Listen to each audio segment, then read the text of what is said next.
مجبوری میں بیوی کے پچھلے مقام میں نفس داخل کرنے کا جائز طریقہ۔ بسم اللہ الرحمن الرحیم۔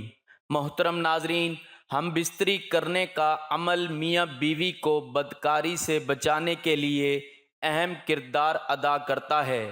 یہ ایک فطری عمل ہے اور حرام کاموں سے بچنے کے لیے بہت بڑی ڈھال ہے، کیونکہ اسلامی و شرعی اصولوں سے عدم واقفیت کی وجہ سے اس جائز و حلال عمل میں بھی حرام اور گناہوں کا ارتکاب ہوتا رہتا ہے۔ اسلام انسانی زندگی کے تمام تقاضے بحسن و بخوبی پورے کرتا ہے، بلکہ زندگی کے تمام امور کے لیے پاکیزہ اصول اور فطری نظام پیش کرتا ہے۔ اللہ تعالیٰ حق بات کہنے سے نہیں شرماتا، اسی لیے ہمیں اپنے پیغمبر کے ذریعے زندگی کی ہر چھوٹی سے چھوٹی اور بڑی سے بڑی بات بتا دی ہے۔ نکاح اور بیوی سے ہم بستری کی حفاظت کے ساتھ افزائش نسل کا سبب ہے، پھر اللہ اتنی بڑی بات کیسے نہیں بتلاتا؟ یہ بھی ہمیں بتلا دیا کہ پیدائش کے بعد جب کوئی جوانی کی دہلیز پر قدم رکھتا ہے تو اسے فطری سکون حاصل کرنے کے لیے شریک حیات کی ضرورت پیش آتی ہے۔ اسلام نے شریک حیات بنانے کے لیے نکاح کا پاکیزہ نظام پیش کیا ہے۔ جس طرح اسلام نے نکاح کا پاکیزہ نظام دیا ہے، اسی طرح ہم بستری کے بھی صاف ستھرے اصول بتائے، جن کو شریعت میں بھی واضح طور پر بیان کیا گیا ہے۔ لہٰذا ان شرعی اور طبعی اصولوں کو مد نظر رکھنا ضروری ہے۔ ناظرین، کوئی بھی انسان جنسی لذت حاصل کرنے کے شعور کے ساتھ پیدا نہیں ہوتا، بلکہ وقت کے ساتھ ساتھ اور اپنی بیوی کے رویوں سے یہ سب کچھ سیکھتا ہے اور اپنی اسی صلاحیت کو ترقی دینے میں لگا رہتا ہے، تاکہ وہ اپنی فریق ثانی کو لذت پہنچائے اور اس کے بدلے میں خود اس سے زیادہ لذت حاصل کرے۔ میاں بیوی کا جنسی تعلق کوئی گناہ نہیں ہے، بلکہ صدقہ ہے۔ بیوی سے کیسے محبت کریں؟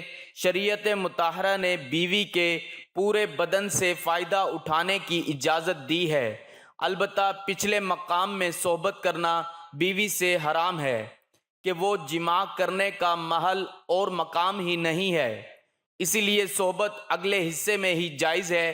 اس کے لیے جو بھی طریقہ اختیار کیا جائے، شریعت میں اس کی ممانعت نہیں، لیکن مجبوری میں بیوی کے پچھلے مقام میں نفس داخل کرنے کا جائز طریقہ جاننے کے لیے ویڈیو کو آخر تک دیکھیے گا، اور اگر ہمارے چینل پر نئے آئے ہیں تو ہمارے چینل کو سبسکرائب کر دیں، تاکہ آنے والی ہر اچھی ویڈیو کا نوٹیفیکیشن آپ کو ملتا رہے۔ معزز ناظرین، ایک شخص نے کمنٹ میں سوال لکھا ہے کہ مجبوری کی حالت میں بیوی کی پچھلی شرمگاہ کو کس طرح استعمال کیا جا سکتا ہے؟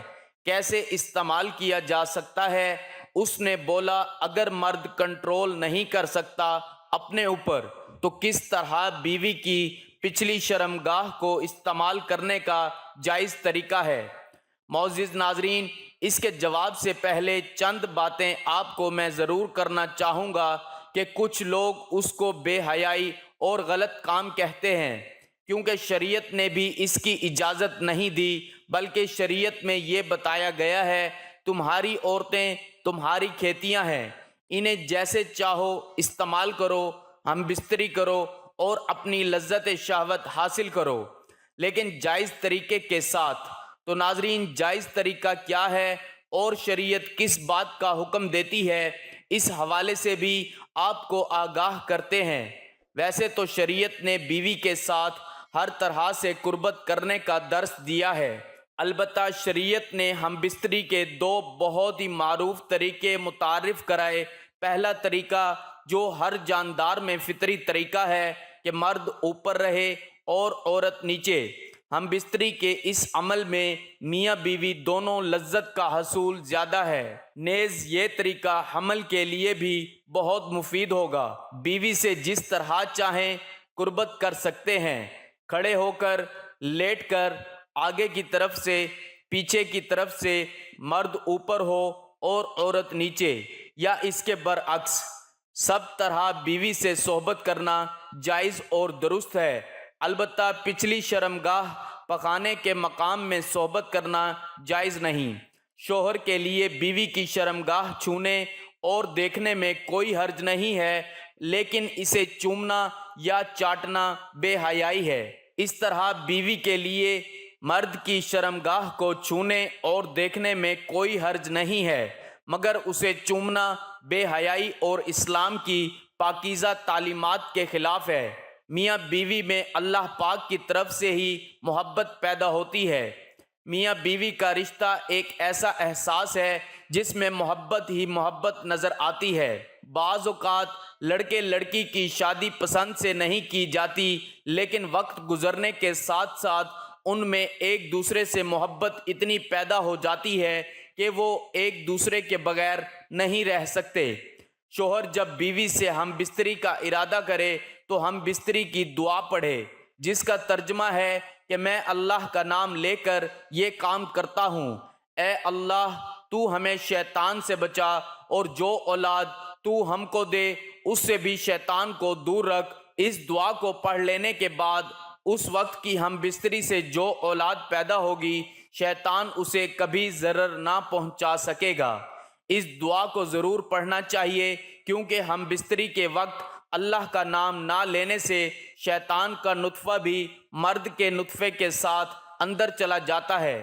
معزز ناظرین، میاں بیوی کا ایک دوسرے کے ساتھ ہم بستری کرنا یہ کوئی غلط کام اور بے حیائی نہیں ہے۔ یہ نبی پاک صلی اللہ علیہ وآلہ وسلم کے بتائے ہوئے طریقے ہوتے ہیں، یا رسول اللہ صلی اللہ علیہ وآلہ وسلم کی احادیث مبارکہ سے ہم وہ طریقے بتاتے ہیں جو انہوں نے ہمیں بتائے کہ یہ چیز حلال ہے، یہ چیز حرام ہے۔ اگر آج ہم لوگوں کو بتائیں تو لوگ اس کو بے حیائی کہتے ہیں۔ یہ آپ ہمیں بے حیا نہیں کہہ رہے ہوتے، آپ ان مسائل کو، ان فقہا کو، ان حدیث کو بے حیا کہہ رہے ہوتے ہیں جو قرآن و حدیث کے ذریعے ہم تک پہنچی ہے۔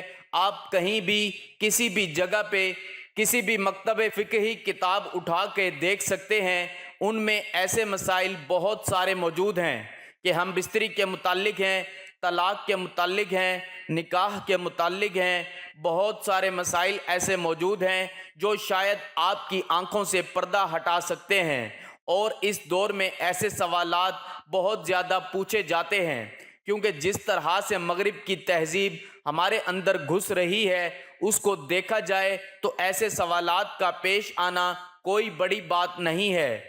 معزز ناظرین، جو اس شخص نے سوال کیا کہ مجبوری کی حالت میں بیوی کی پچھلی شرمگاہ کو کس طرح ہم بستری میں استعمال کر سکتا ہوں، کوئی جائز طریقہ ہے یا نہیں؟ معزز ناظرین، اس کا جواب یہ ہے کہ اللہ پاک نے قرآن پاک میں فرمایا ہے کہ عورتیں تمہاری کھیتیاں ہیں، جب چاہو جہاں سے چاہو آ سکتے ہو، لیکن مقام ایک ہی ہونا چاہیے جہاں سے بچہ پیدا ہوتا ہے۔ کسی اور مقام سے ہم بستری کرنا یہ جائز نہیں ہے۔ اس وجہ سے مرد کو چاہیے کہ پہلے کنٹرول کرے۔ اگر وہ اپنے اوپر کنٹرول نہیں رکھ سکتا، مجبوری کی حالت میں کئی سفر سے دور دراز سے عرصے کے بعد آتے ہیں تو آگے بیوی کو حیض ہوتا ہے، ماہواری کہتے ہیں، اس صورت میں پھر مرد کو چاہیے کہ بیوی کی دونوں رانوں کو ملا کر ان کے درمیان میں رگڑ سکتا ہے، چاہے پیچھے سے ہو یا آگے سے ہو، ایسا کوئی مسئلہ نہیں ہے، اس کا کوئی گناہ نہیں ہے، لیکن اندر کہیں پر بھی دخول جائز نہیں ہے۔ یہ تھی ناظرین ہماری آج کی ویڈیو کہ جس میں مجبوری میں بیوی کے پچھلے مقام میں نفس داخل کرنے کے بارے میں بتایا گیا ہے۔ امید کرتا ہوں میری یہ معلوماتی ویڈیو آپ کو بہت پسند آئی ہوگی، تو ویڈیو کو لائک اور شیئر کر دیجئے گا، اور میرے چینل کو سبسکرائب کرنا مت بھولیے گا۔ اللہ تبارک و تعالی سے دعا ہے کہ اللہ پاک سمجھنے کی اور عمل کی توفیق دے، آمین۔